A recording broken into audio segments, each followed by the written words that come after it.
Hello, this is John with MGTOW is Freedom. I mentioned something in a video the other day, and I thought, okay, I have to do the video now about it. There's this big question: MGTOW in marriage. How do you protect yourself?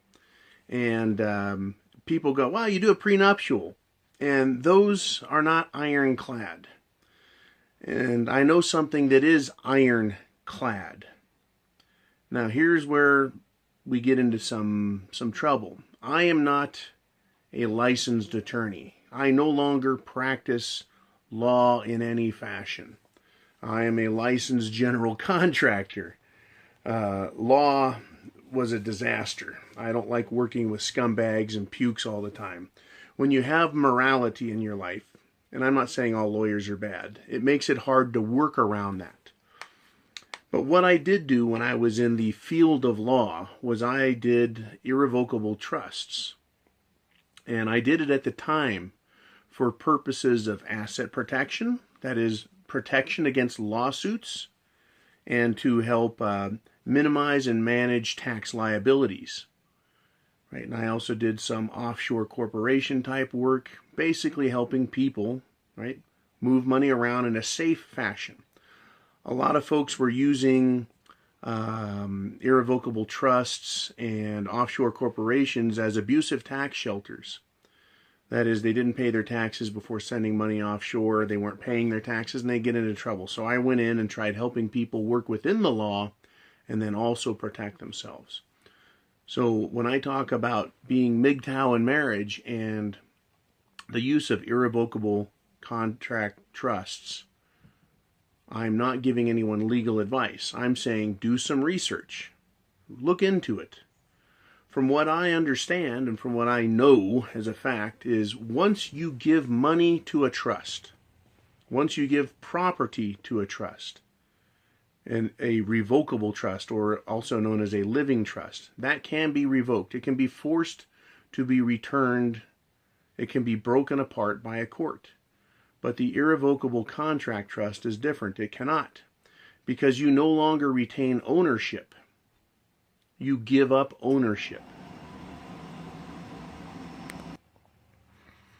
Okay, yes. So you give up ownership of a thing, of property, of your money, but you don't lose control of it. That is, you grant it to the trust, and the trust becomes an entity for set to exist for a specified number of years, whatever that is, right? 25 years, 50 years. There's just a rule against perpetuities, but again, it's a very technical subject.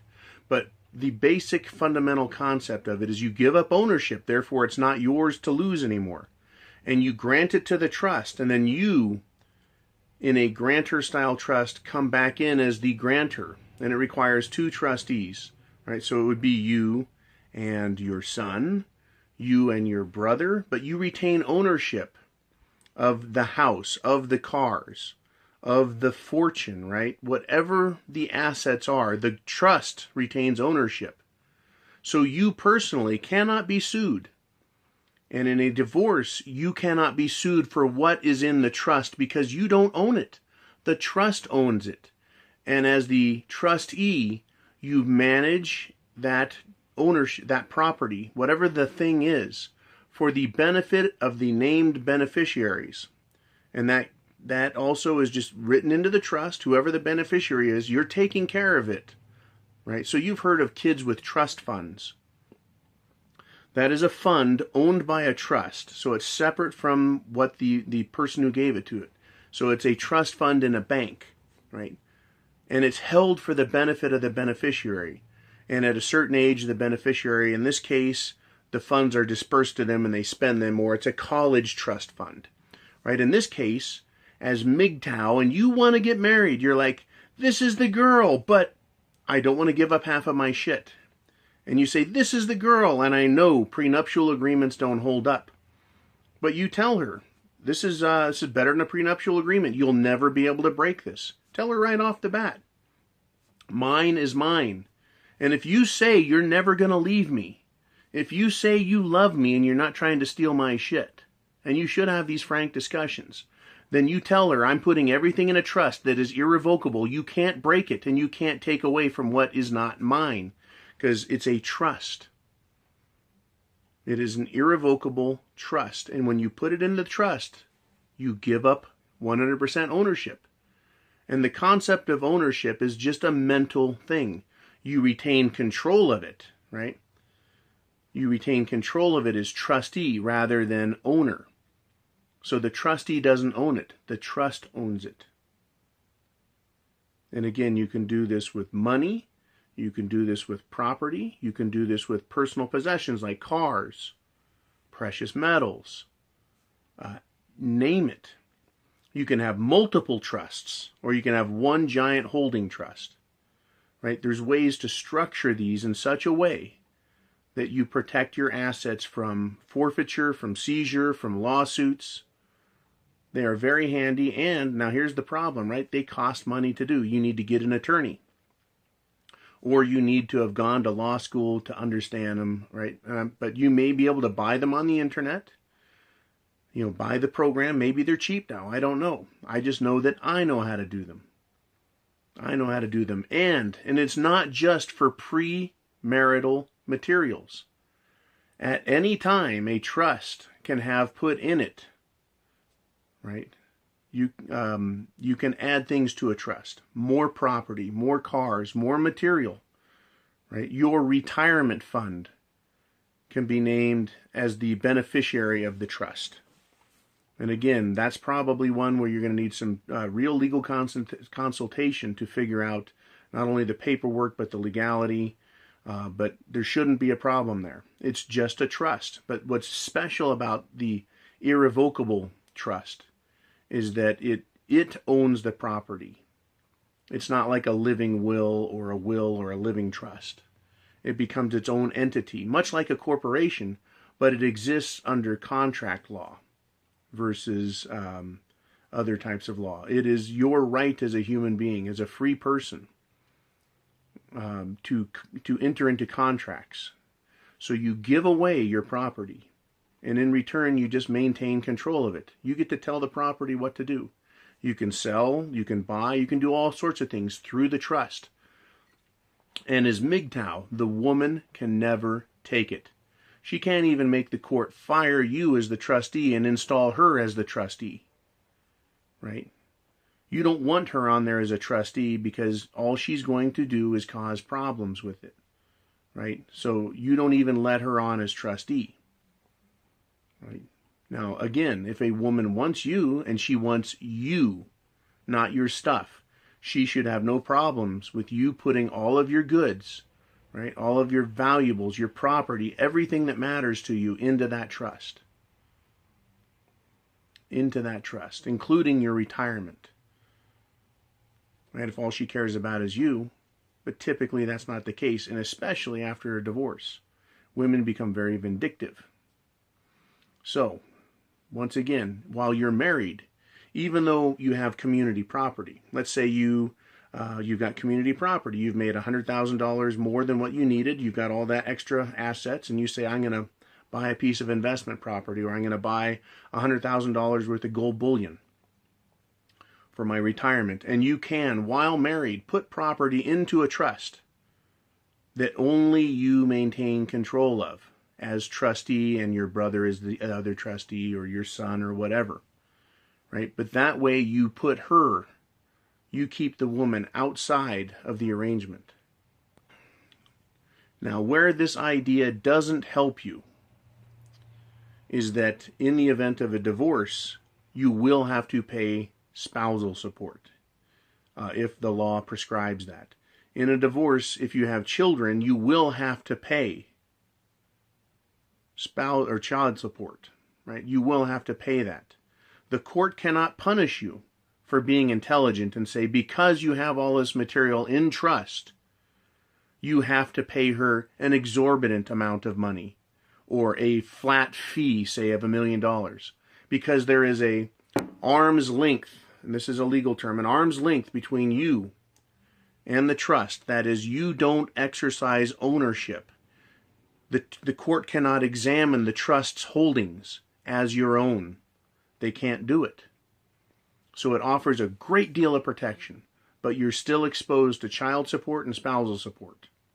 But again, if you're MGTOW and you want that woman, you're willing to buy the car, right? Take the depreciation, right? You're willing to really pay through the nose for that relationship, right? To satisfy her needs, right? Then you have to take that risk of child support and spousal support. And again, for a lot of us males, for a lot of men, having children is important. It's something that our body drives us to do. It's something we believe is important. It's a challenge we want to take, right? We want to create a human being and live with them and watch and grow from that experience. You know, fatherhood has been an experience for me that I would never change. Never, ever change. It's a beautiful thing to do. I love hanging out with my sons. Just being around them gives me a great deal of satisfaction. They're good men. But that doesn't mean you need to give away the rest of your life. So this is a way for you to get married, right? To have children if that's what your goal is. And to, at the very least, protect your assets. Right? Protect your accumulated wealth and even the wealth you accumulate while married. You just tell the little woman, everything I get, in addition and above and beyond what needs to pay the bills, it's going into a trust. And she'll probably throw a fit. She may agree to it and not understand. And that might be better. Is that sneaky? Too fucking bad. Right? She doesn't know your plans. You have to come out and tell her your plans. And why? That women don't tell us shit. They don't tell us what their plans are. They don't tell us their future sneaky tricks they plan on pulling. They don't tell us they're going to monkey branch. They don't tell us they're going to move up to the bigger, better deal. A guy with more money or whatever it is they want to do. Right? Boo-hoo-hoo, I don't like you anymore. I found something better. And then they ditch your ass while taking half your shit. The irrevocable contract trust. See an attorney. Read about it. If you want to get married, protect your assets. And even after marriage, community property can go into there and it becomes trust property. No longer yours as an individual where you can be sued for it in a divorce. I hesitate to come out and recommend it because I don't want anyone saying, well, you said so. No, research it yourself. If I had an interest in getting married again, that's exactly what I would do. That's exactly what I would do. Is I would put everything into a trust. Vehicles, trailers, boats, cars, property, personal property, even down to electronics, computers, televisions, whatever isn't nailed to the fucking ground, glued down with super glue and has a 100-ton weight set on top of it. If you don't have that type of protection, she's going to walk off with it in a divorce. So that is why I'm recommending the irrevocable contract trust, because of asset protection it provides. Long-term, permanent protection. And it allows you to add into it. The corpus, the body of the trust, contains the materials that have been granted to it. And you maintain, and this is most important of all, you maintain direct control of it. There's also the contract trust, which is a charitable contract trust. There are many forms of this vehicle, this ownership vehicle, that you can use to protect yourself and your intentions. Right? So I'm going to end the video here and say, look into it. For MGTOW who wish to marry, the irrevocable contract trust. Thanks again for watching. Please hit the little subscribe button, right? The little icon of the Prepared Mind. Share this video with men, especially men who are engaged, thinking of becoming engaged. And even married men can start protecting their ass. And they can put their property into a contract trust. And hopefully, especially if they're in danger or threat of being divorced, hopefully they can get their wife to not sign on to it and agree to put a husband and son on it, or a husband and his brother on it, and get her out of the fucking picture. Because I know that men Men are not the sneaky little shits that women are when it comes to property. And a man will stand by his obligations. Right? So look into it, please. Irrevocable contract trusts for all men who want to get married and keep their shit. All right. Once again, marriage solution. There it is. Semper Fi, I have the penis. And I have the property. See you guys later.